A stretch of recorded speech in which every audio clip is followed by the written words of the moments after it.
From turning your basement into a natural fridge to transforming salt into a bacterial assassin, this is your practical guide to mastering 15 ancient preservation techniques that still work better than many modern methods. Some of you may remember our episodes on forgotten survival foods and ancient preservation, and many of you had the same burning question. This is amazing, but how do I actually do this at home? So here it is, your hands-on answer. Let's get practical and kick things off with some basic kitchen chemistry. We're about to get friendly with bacteria, the good kind, to create food that gets more nutritious as it ages. Fermentation works through controlled spoilage, where beneficial microbes take over your vegetables and transform them into preservation powerhouses that can last months while getting more nutritious over time. It's simpler than you think. Start with 5 pounds of fresh cabbage and shred it evenly. Uniform pieces ferment at the same rate. Sprinkle in 3 tablespoons of sea salt, then start massaging it with your hands like you're working dough. Keep going for 10 to 15 minutes until the cabbage softens and you see a pool of liquid form at the bottom. That brine is your best friend. Pack the salty cabbage tightly into wide-mouth mason jars, pressing it down hard to eliminate air bubbles. The brine should cover the cabbage by at least an inch. If it doesn't, top it off with extra, just 1 tablespoon of salt per cup of filtered water. Here's where most people mess up. Exposed cabbage will mold, so make sure everything stays submerged. Use fermentation weights, clean stones, or even a Ziploc bag filled with brine to press it down. Cover the jar with a loose lid or cheesecloth to let gases escape. Now let it sit at room temperature for 3 to 7 days. You'll see bubbling. That's a good sign. It means the beneficial bacteria are doing their job. Start tasting around day 3, and once it hits your favorite level of sourness, move it to the fridge. The fermentation slows down, but never fully stops. What's happening here is natural defense in action. Good bacteria are producing lactic acid, dropping the acidity so low that harmful microbes can't survive. They're also releasing enzymes and micronutrients that help digestion and strengthen your immune system. And once you're comfortable, level it up. Try kimchi. Same technique, but swap in Napa cabbage and add Korean chili flakes, garlic, ginger, and fish sauce. The flavor explosion is worth it, and so is the microbial community you've built. Every bite delivers billions of beneficial organisms that continue working for your health long after you've finished eating. Salt curing is all about precision. Done right, it delivers results that rival artisan cuts you'd pay $40 for at a butcher shop. Done wrong, and you'll end up with a salty, spoiled mess that's neither safe nor edible. Here's what you need: a digital scale, no eyeballing, kosher salt, prog powder number 1, easily ordered online, and a non-reactive container. That's it. Let's make bacon. Start with a 3-pound pork belly and grab your calculator. You'll need exactly 3 tablespoons of kosher salt per pound, so 9 tablespoons total. Add 1 teaspoon of prog powder number 1 for the full 3 pounds. Mix thoroughly with your hands until every grain is evenly distributed. Now, coat the pork belly like you're giving it a salt massage. Press it into every crevice. Slide it into your container, seal it tight, and refrigerate. For the next 7 days, flip it once a day. Set a reminder because skipping even 1 day can ruin your cure. After a week, rinse off all the salt under cold water, pat it dry, and air dry for 2 to 4 hours until the surface feels tacky. That sticky layer? That's called a pellicle, a natural shield that locks in flavor and helps it preserve longer. You'll see it again later when we get to smoking, where it plays an even bigger role. What just happened? You pulled water content from 70% down to 35%, creating a salty fortress bacteria can't survive in. You didn't just make bacon, you made it shelf-stable. And bacon is just the beginning. This technique works with duck, beef, fish, and more, each with their own curing ratios and flavor profiles. Salt transforms food through chemistry. But what if you could preserve fresh produce without changing it at all? Root cellaring does exactly that, using the earth itself as your preservation partner. It's like installing a refrigerator that runs on physics instead of electricity. Your ancestors used this method to keep food fresh for up to a year, and with a few smart adjustments, you can do the same. Start by locating the coldest, darkest spot in your basement, usually the northeast corner, where the sun never hits. You're aiming for a temperature between 32 and 40 degrees Fahrenheit, with humidity hovering around 85 to 95%. No basement? No problem. A shaded garage, a large closet, or even a buried cooler can mimic those same conditions. Ventilation is key. Install 2 simple pipes, one low to bring in cold air, one high to vent out warm air. This passive airflow prevents carbon dioxide from building up and keeps your food from suffocating. But here is where it gets interesting. Different vegetables behave very differently underground. Potatoes are temperamental. They demand complete darkness because even a sliver of light will turn them green and toxic. Store them in perforated boxes layered with newspaper and check them weekly. One rotten potato can spoil the entire batch. Carrots and beets prefer moisture. They stay crisp for months when packed in wooden crates filled with slightly damp sand. The sand keeps humidity levels stable and prevents the vegetables from touching each other. Apples? They're the divas of the cellar. Wrap each one individually in newspaper. It sounds excessive, but it works. And store them in perforated plastic bags. And keep them far away from potatoes. Apples release ethylene gas that makes potatoes sprout like crazy. Cabbage gets its own treatment. Pull it from the ground with roots still attached and hang it upside down, or wrap the heads in newspaper and stack them in boxes. Either way, you're looking at fresh cabbage well into the dead of winter. And here's the secret sauce. Each vegetable behaves differently in storage. Some give off gases that speed up ripening, while others are sensitive to those same gases. When you learn to space them wisely, keeping apples far from potatoes, for example, you're not just storing food, you're managing a little underground ecosystem. This might be one of the oldest food preservation methods on Earth, a technique born from fire, refined by time, and still used today in everything from survival prep to backyard barbecues. Smoking doesn't just flavor food, it removes moisture, coats in protective compounds, and preserves it through the chemistry of wood and flame. The best part? You don't need a fancy smoker. A basic Weber kettle grill works just fine with the right setup. Start by creating a 2-zone fire, coals on one side, nothing on the other. On the cool side, place an aluminum pan filled with water. That adds humidity and prevents your food from drying out too fast. Then soak your wood chips for 30 minutes before adding them to the coals. Hickory gives bold, smoky flavor. Apple and cherry are gentler and sweet, great for poultry or fish. For cold smoking, keep the temperature between 80 and 90 degrees Fahrenheit. It preserves without cooking, making it ideal for salt-brined fish. Use a smoke tube or generator to produce steady smoke with minimal heat for 8 to 24 hours. You'll see a tacky surface form on the meat. That's the pellicle, and it helps absorb smoke and form a barrier against spoilage, just like we saw with salt curing back in the first food preservation method. It's nature's shrink wrap and your best friend when it comes to smoking. Hot smoking runs between 225 and 250 degrees Fahrenheit. It cooks while preserving.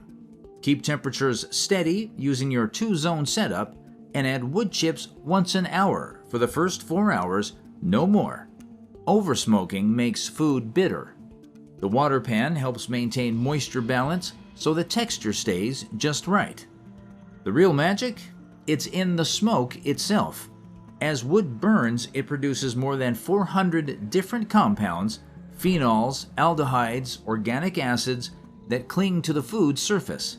They don't just add flavor, they create an invisible shield that kills bacteria and slows spoilage.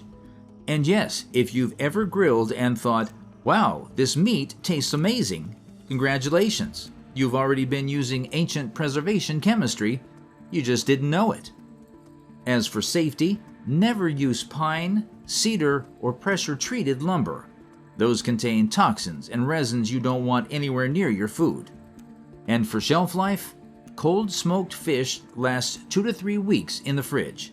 Hot smoked meats stay good for about a week. Properly smoked jerky, that can last up to 2 months at room temperature. For our next food preservation method, we're dialing back the drama and turning up the control. Dehydration uses steady, gentle heat to quietly remove moisture while locking nutrients in place. The result? Food that lasts for years and feels like a survival ration. And the best part? You don't need expensive gear. A $60 dehydrator works beautifully. Or just use your oven on its lowest setting. In the right climate, even sunlight will do. If you've got the time, the weather, and the patience not to snack on it mid-process. Fruit is where most people start, and prep makes all the difference. Core and slice apples into 1/4-inch rounds, then dip them in lemon juice to prevent browning. Larger berries need a quick blanch in boiling water to break the skin. Stone fruits get halved, pits removed, and placed cut side up to avoid dripping during drying. Vegetables need their own treatment. Have tomatoes, sprinkle with salt, and let them sit for 30 minutes to release moisture. Mushrooms? Just clean and slice evenly. Herbs are best harvested before flowering to capture their full potency. Drying meat works just as well, especially for jerky. Slice it thin, remove all visible fat, and marinate it beforehand for flavor and safety. Then dry it at 145 to 155 degrees Fahrenheit until it's leathery and firm. Temperature matters. Herbs should dry at 95 to 105 degrees Fahrenheit to preserve their oils. Vegetables go at 125 to 135 degrees Fahrenheit for a balance of speed and nutrients. Fruits handle 135 to 145 degrees Fahrenheit, protected by their natural sugars. Done right, you'll recognize the signs. Fruits should feel leathery but not sticky. Vegetables should snap cleanly when bent. And jerky, it should crack but not break in half. And storage, cool everything completely before sealing it in airtight containers with oxygen absorbers. Keep them in a cool, dark place, and your dehydrated food can last 1 to 2 years or longer if kept dry. 1 pound of tomatoes shrinks down to less than 2 ounces, a massive water loss with nearly all the nutrition intact. It's dense, portable fuel that keeps your pantry stocked without taking up space or spoiling. Not every preservation method pulls moisture out. Some lock everything in. Confit, a method born in the kitchens of southwestern France, does just that. It surrounds food in a slow-cooked bath of fat, creating an airtight barrier where time slows down and bacteria can't get in. Today it's considered gourmet. Originally, it was survival. Fat preservation principle is simple but powerful. Instead of fighting bacteria with heat or acid, Confit blocks oxygen. No air, no water, no spoilage. Duck legs are the traditional choice. Season them with salt, bay leaves, and thyme, then let them rest overnight in the fridge. This draws out moisture and builds flavor.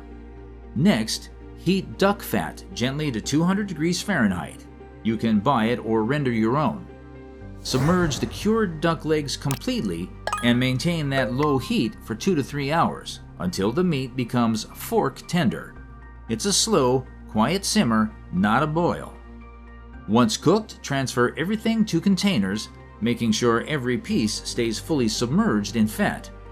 Even a small air pocket can invite spoilage. Done right, duck confit can last 6 months or more in the fridge, and it only gets better with time. The science is beautifully elegant. Fat contains almost no water and creates an airtight seal. Bacteria need both oxygen and moisture to grow. Take those away, and the meat becomes shelf-stable. Meanwhile, natural enzymes continue breaking down connective tissue, making the texture even more tender as it rests. And this isn't just for meat. Garlic confit involves slow cooking whole cloves in olive oil until soft and golden. Store submerged, and they last for months. Turn into a spreadable, sweet-scented powerhouse that melts on bread or blends into sauces. Some preservation methods seal food off from the outside world.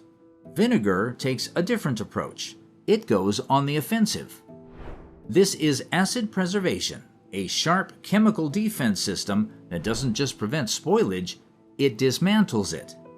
Vinegar is the star here, and it works because of one key ingredient: acetic acid. For preservation, always use vinegar with at least 5% acidity. Check the label. Anything lower than 4% can allow dangerous microbes to survive. White distilled vinegar is reliable and strong. Apple cider vinegar adds complexity and depth. Never dilute below that threshold unless the recipe specifically allows for it. Want to get started? Here's a simple, quick pickle. Slice firm vegetables like cucumbers or onions. Pack them into sterilized jars with dill, garlic, and peppercorns. Heat equal parts vinegar and water, adding 1 tablespoon of salt per cup of liquid. Pour the hot brine over the vegetables, leaving ½ inch of headspace. If you want them to last longer than a few weeks, process the jars in a boiling water bath for 10 minutes.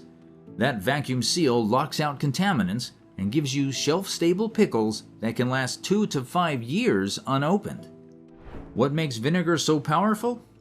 It drops the pH below 4.0, a range where most pathogens simply can't survive. It also pulls moisture out of the vegetables through osmosis, replacing it with acids and spices that harden the cell walls and deepen the flavor. Different acids create different effects. Acetic acid gives a sharp bite. Citric acid, like lemon juice, is brighter and more citrus forward. Lactic acid from fermentation brings a mellow tang. Each has its own preservation power and its own signature taste. Vegetables are classic candidates, but they're just the start. Pickled eggs can last months in a well-balanced brine, and pickled fish, like Scandinavian gravlax cured in vinegar and dill, develops bold flavor while staying safe to eat for weeks.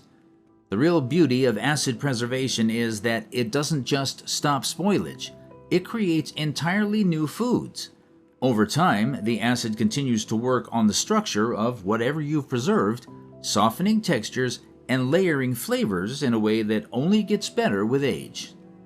In 2003, pipeline workers in Georgia unearthed a 5,500-year-old tomb belonging to a noblewoman. Inside were ceramic jars containing the oldest honey ever discovered, still golden, still sweet, and apparently still perfectly edible. The science behind all of it still holds up today. Honey has just 17 to 18% moisture, far too low to support bacterial life. Its natural pH hovers around 3.5 to 4, acidic enough to repel most pathogens.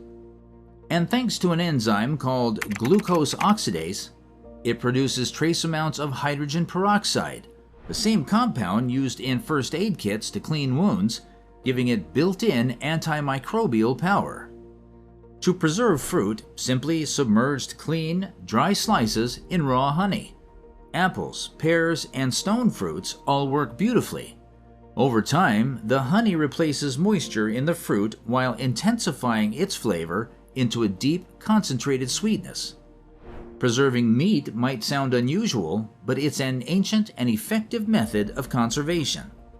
Fully coat clean cuts in honey, ensuring no surface is exposed to air. Store them in sealed containers. The honey creates an anaerobic acidic environment that blocks harmful bacteria. Herbs? even better.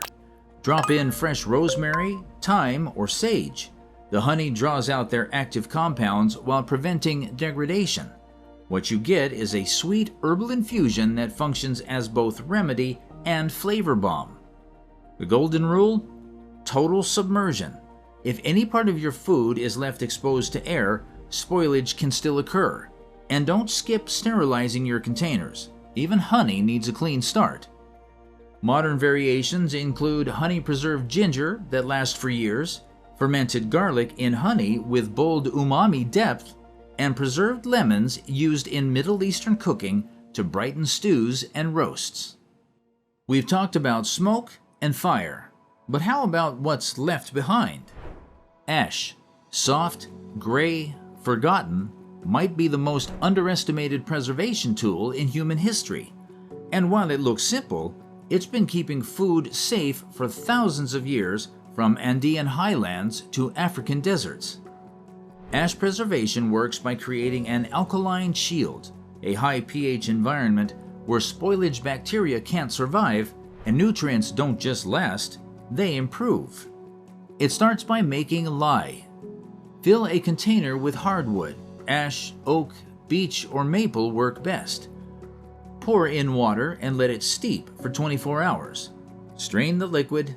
That's your lye solution, rich in potassium hydroxide, a natural alkaline compound that raises the pH and creates a hostile environment for bacteria. One of its oldest uses? Preserving eggs. Submerge fresh eggs in lime water made from wood ash lye. The alkaline solution hardens the shell's outer membrane and blocks bacteria. Properly stored, those eggs can last 6 to 12 months at room temperature. In Mesoamerica, this evolved into nixtamalization, soaking dried corn in lye until the hulls loosen. It doesn't just preserve the grain, it unlocks niacin, boosts calcium content, and turns plain maize into hominy, a nutritional staple that stores for years. Even meat can be preserved this way. Coat fresh cuts in fine ash, then wrap them in bark or leaves. The ash draws out the moisture, raises the pH, and forms a protective barrier. This technique sustained nomadic cultures across continents long before refrigeration. But take care, ash is powerful. Wood ash lye is caustic. Always wear gloves and never use aluminum containers which react dangerously with alkalis. Stick to clean, untreated hardwood ash only. Ash preservation does 3 things at once. It removes moisture, kills bacteria by raising pH above 10, and adds essential minerals like potassium and calcium, turning a byproduct of fire into a tool of survival. Before electricity, before glass jars, before refrigeration, there was clay. In ancient homes from India to the Middle East, people didn't just cook in clay pots. They stored water, grains, dairy, and produce in them for months at a time, not out of nostalgia, but because it worked. Unglazed clay vessels are natural preservation machines. They cool themselves through evaporative cooling as water seeps through microscopic pores and evaporates from the outside. The interior temperature drops by 10 to 15 degrees, even in scorching heat. That creates a simple, reliable form of natural refrigeration. To store grains, use large clay jars with tight-fitting lids. Add layers of bay leaves, neem leaves, or sprinkle of diatomaceous earth, a natural powder made from fossilized algae that dries out insects on contact. The clay keeps moisture stable, while the aromatic leaves and powder form a chemical-free barrier against pests. Done right, grains can last 2 to 3 years. Fruits and vegetables need a different setup. Line the pot with clean sand or sawdust, layer the produce with more sand between each layer, then seal the pot. The sand absorbs excess moisture, the clay balances the humidity. Together, they extend shelf life dramatically without electricity. Clay also plays a fascinating role in dairy preservation. Raw milk stored in unglazed vessels ferments slowly as it interacts with the clay's natural microbiome. The result? Tangy, nutrient-rich dairy products that last weeks without refrigeration and develop flavor complexity you can't get from pasteurized milk. Even water stays fresher in clay. As it sits inside the pot, the porous walls filter out impurities while releasing trace minerals that inhibit bacterial growth. The result is water that stays cooler, cleaner, and better tasting. Just one warning: new clay pots need to be seasoned. Soak them for 24 hours, scrub with salt, and repeat until the water runs clear. That removes any residues from manufacturing and opens the pores to function properly. Clay doesn't just store food, it breathes with it, cools it, purifies it, and has done so for over 9,000 years. Most of the techniques we've explored so far rely on natural forces: fire, salt, acid, time. This one's different. Pressure preservation uses raw mechanical force, weight, clamps, compression, to reshape food, drive out moisture, and form dense, shelf-stable blocks of nutrition. It's less elemental, more engineered, but no less effective. Cheese pressing is one of the oldest mechanical examples. Fresh curds hold around 80% moisture, far too much to store. By applying steady pressure over 12 to 24 hours, you remove the whey and form tight wheels of cheese that can be aged for months or even years. You don't need fancy equipment. A DIY press can be made with 2 cutting boards, some cheesecloth, a couple of C-clamps, and basic weights. Start with light pressure, 5 to 10 pounds, and increase gradually until you reach 40 to 50 pounds for hard cheeses. Fruit benefits from pressure too. When making fruit leather, pureed fruit is spread on dehydrator trays, then pressed with mesh or screens to remove air bubbles and ensure even drying. The result is a flexible, nutrient-dense strip of energy, rich in natural sugars and fiber, that can last over a year when stored properly. It's one of the oldest portable foods on record. But when plant-based energy wasn't enough, indigenous peoples created something even more compact and durable: pemmican. Made by pounding dried meat and rendered fat into a thick paste, then compressing it into tight bricks, pemmican was designed for extreme durability. It could be stored for months, even years, and was so dense it became waterproof, capable of floating across rivers. A single ration could sustain a hunter or traveler for days. Modern versions may use food processors, but the final step hasn't changed. Press it tightly, remove air, and seal it against time. Even vegetables benefit from compression. Cabbage for sauerkraut, cucumbers before pickling, and eggplant before drying. Pressing them removes excess water, concentrates flavor, and reduces the risk of spoilage during fermentation or dehydration. Pressure preservation works because it removes the 2 biggest threats to shelf life: air and water. What's left is compact, resilient, and nutritionally dense, a survival system built through compression. Long before lab equipment and vacuum chambers, high-altitude farmers in the Andes discovered a way to freeze-dry food using nothing but the weather. It was preservation through environment, cold nights, warm days, and time. This method, still used today, turns ordinary crops into lightweight survival food that can last decades and rehydrate almost as if fresh. Here's how it works. Foods are sliced thin, no more than 1/4 inch, and spread on raised screens. At night, freezing temperatures rupture the cell walls. During the day, thawing releases moisture as vapor, skipping the liquid stage entirely.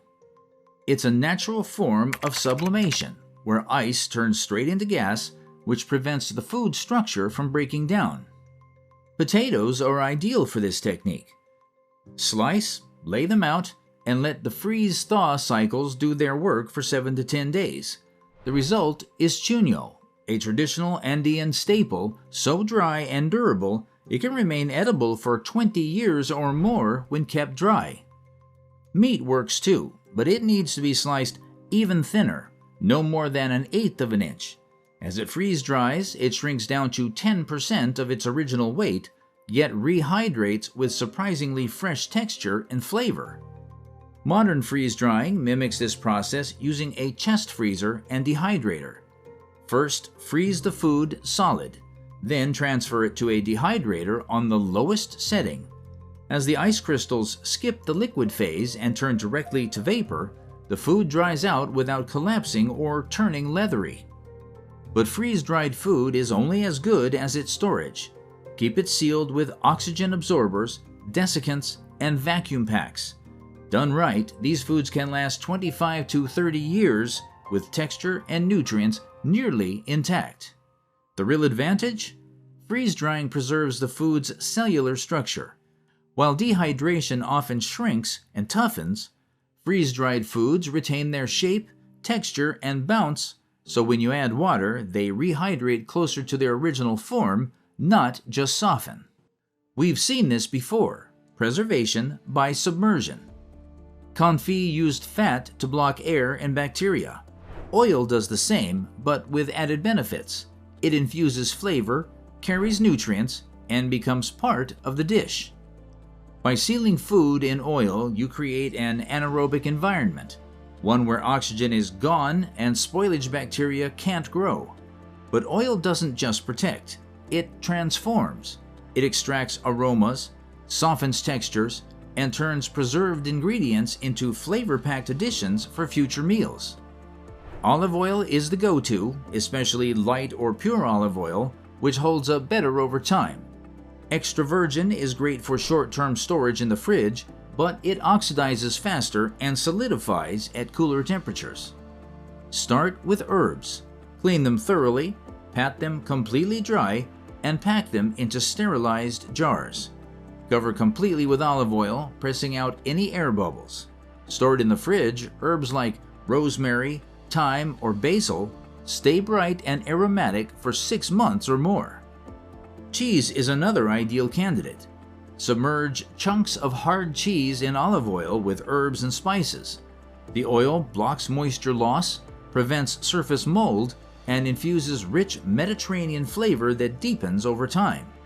You've probably seen this in specialty stores or bodegas, wheels of cheese floating in golden oil flecked with rosemary or chili. That's not just for looks, it's long-term preservation in action. Vegetables take one extra step. Blanch them briefly in boiling water for 1 to 2 minutes, then shock in ice water and drain thoroughly. Pack into jars, cover with oil, and process in a boiling water bath. This creates a vacuum seal and makes them shelf-stable for years. Some of the most flavorful preserves combine oil with dehydration. Sun-dried tomatoes, for example, are partially dried until leathery, then packed in oil with garlic and herbs. The oil prevents over-drying while intensifying flavor. But with oil preservation, safety is non-negotiable. Low-acid foods submerged in oil can become dangerous if the pH isn't properly controlled. Always acidify with vinegar or citric acid to bring the pH below 4.6, the cutoff point where botulism can no longer survive. To be sure, use pH test strips or a digital meter. Both are affordable and easy to find online. Checking your pH takes seconds and ensures that your homemade preserves stay safe for long-term storage. So what does oil actually do? It forms a physical barrier. It prevents fat-soluble vitamins like A, D, E, and K. It becomes a flavor-rich medium that absorbs and returns the essence of the ingredients over time, a preservation method that also enhances the final dish. They smell good. They taste even better. But spices have a third superpower, one most people overlook. They preserve. For thousands of years, spices weren't just used to flavor food, they were used to protect it. Many cultures added them to recipes, not just for taste, but because they knew, even without the science, that food lasted longer when spices were involved. Now we know why. Many spices contain natural antimicrobial compounds that fight off bacteria, fungi, and even oxidation. They're nature's chemical arsenal. Take cinnamon. It contains cinnamaldehyde, which breaks down bacterial cell walls. Cloves produce eugenol, which inhibits microbial enzymes. And turmeric contains curcumin. Spice blends don't just taste great, they create synergistic effects, attacking spoilage organisms through multiple pathways. A classic blend of cinnamon, cloves, allspice, and black pepper doesn't just flavor, it defends. But there's a catch: whole spices work better. They retain potency far longer than ground versions. Store whole cinnamon sticks, peppercorns, or bay leaves in airtight containers away from heat and light. Only grind what you need. Pre-ground spices lose up to 50% of their antimicrobial power within a few months. How you use spices matters too. Dry rubs create surface barriers. Infused oils carry active compounds deep into foods.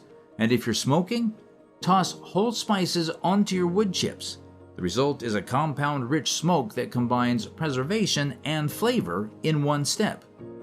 Spices also pair perfectly with salt. A 3-to-1 salt-to-spice ratio in meat curing draws out moisture, while the spice blend layers in antimicrobial protection. That's not just seasoning, it's strategic. Want to take it further? Heat activation boosts potency. Toast whole spices in a dry pan before grinding. It breaks down cell walls and releases the essential oils where most of the antimicrobial power lives. We started this episode with salt, drawing out moisture to preserve meat, fish, even vegetables. Now we close with a very different ingredient, one that seems indulgent, even opposite, but preserves through the same principle: extraction. Sugar, used in high enough concentration, doesn't just sweeten, it dehydrates. It locks out bacteria, and it creates one of the longest-lasting preserved foods in the world. This process is called osmotic dehydration. Sugar pulls water out of food and microbes alike, leaving behind an environment too dry for bacteria to survive. No water means no spoilage. Candied fruit is a classic example. Slice fruit thinly and layer it with granulated sugar in a 1-to-1 ratio by weight. Over time, the sugar draws out moisture while infusing the fruit's cells. The result is chewy, concentrated sweetness that can last for years in sealed, dry storage. Jam uses the same logic, but with added heat and pectin. Combine equal parts fruit and sugar, cook to 220 degrees Fahrenheit, then can it in sterilized jars. The high sugar content halts microbial growth, the pectin creates a gel structure.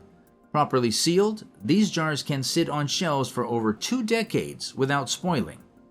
Sugar is also used in curing meats, often combined with salt. The salt blocks harmful microbes.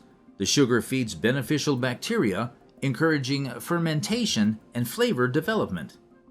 This balance is what creates cured delicacies like Italian bresaola or Spanish chorizo.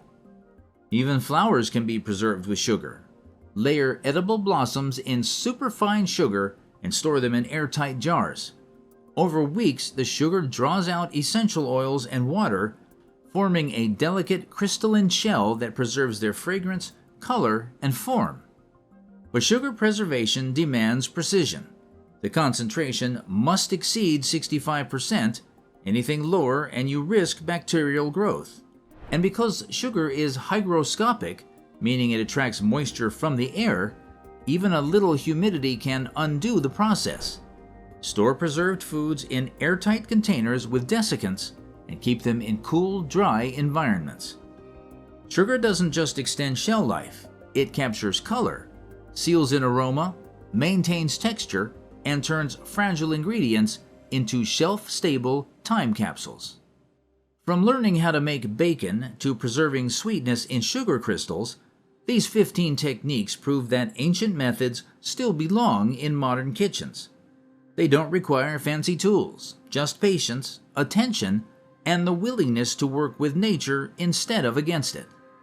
Don't be afraid to test, tweak, and experiment. This episode is only a starting point. The real learning happens through experience, trial, and error. If you found this video helpful, make sure to like, subscribe, and share it with someone who could use a guide like this. The more knowledge we pass on, the more of it survives. This is Stellar Eureka, signing off.